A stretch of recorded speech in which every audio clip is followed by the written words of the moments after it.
আবারও স্বাগতম আমাদের চ্যানেলে। আজকে আমরা নিয়ে এসেছি একটি অত্যন্ত গুরুত্বপূর্ণ খবর পাবলিক সার্ভিস কমিশন ডব্লিউবিপিএসসি থেকে। 18 আগস্ট 2023 তারিখে প্রকাশিত নোটিশে মিসেলেনিয়াস সার্ভিসেস পরীক্ষার বিষয়ে বড় ঘোষণা করা হয়েছে। চলুন বিস্তারিত জেনে নেই। অফিসিয়াল নোটিশ অনুযায়ী 3 জন প্রার্থী যারা মিসেলেনিয়াস সার্ভিসেস পরীক্ষার প্রিলিমিনারিতে উত্তীর্ণ হয়েছিল তাদের প্রার্থিতা বাতিল করা হয়েছে।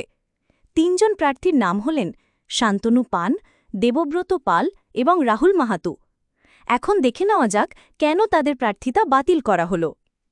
শান্তনু পান তার এসটি অর্থাৎ শিডিউলড ট্রাইব কাগজপত্র ব্যাকওয়ার্ড ক্লাস ওয়েলফেয়ার ডিপার্টমেন্টের পোর্টালে খুঁজে পাওয়া যায়নি।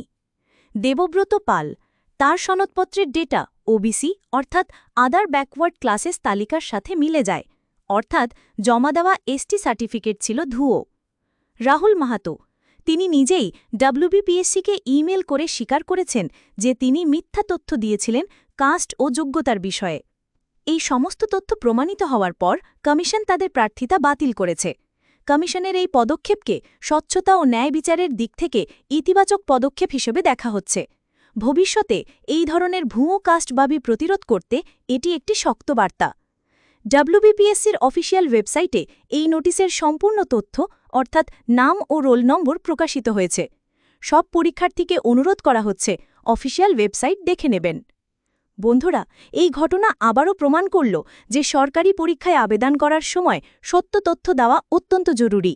কোনো ভুয়ো তথ্য বা কাগজপত্র ভবিষ্যতে কেরিয়ার নষ্ট করতে পারে। তাই সততার সাথে প্রস্তুতি নিন। আমাদের চ্যানেল সাবস্ক্রাইব করুন, লাইক ও শেয়ার করতে ভুলবেন না, কারণ এখানে পাবেন সরকারি পরীক্ষার খাঁটি খবর ও প্রস্তুতির টিপস।